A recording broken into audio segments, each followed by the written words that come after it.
I found the world of vaudeville much more amusing than the world I had always lived in, and I liked it, writes Helen Keller. I liked to feel the warm tide of human life pulsing round and round me.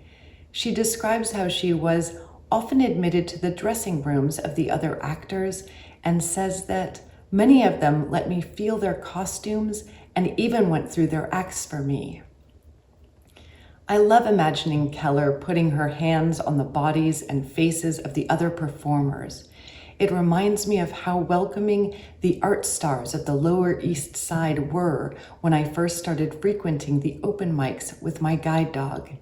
These were called open mics, but open stages would probably be the better term, taking place in black box theaters several nights a week.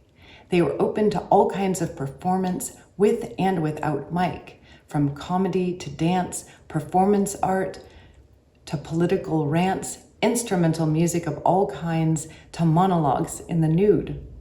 I've since seen how rare is the stage that brings together so many kinds of performers and realized how precious the experience was for someone who thought she could never be an artist. There is something inclusive about performers who often see themselves as outsiders and fellow freaks rather than as able-bodied superiors. When so many come together to enact their dreams in the most sublime and ridiculous ways, there is little room for discrimination. Keller became friendly enough with her fellow performers to see beyond the glamour to the sadness. The thought often occurred to me that the parts the actors played was their real life, and all the rest was make-believe.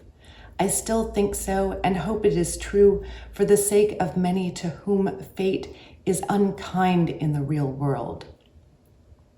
Though she ends this part of her autobiography admitting that she can conceive that in time the spectacle might have grown stale, she assures her readers, "I shall always be glad I went into vaudeville, not only for the excitement of it, but also for the opportunities it gave me to study life." Their Plant Eyes, A Personal and Cultural History of Blindness by M. Leona Godin.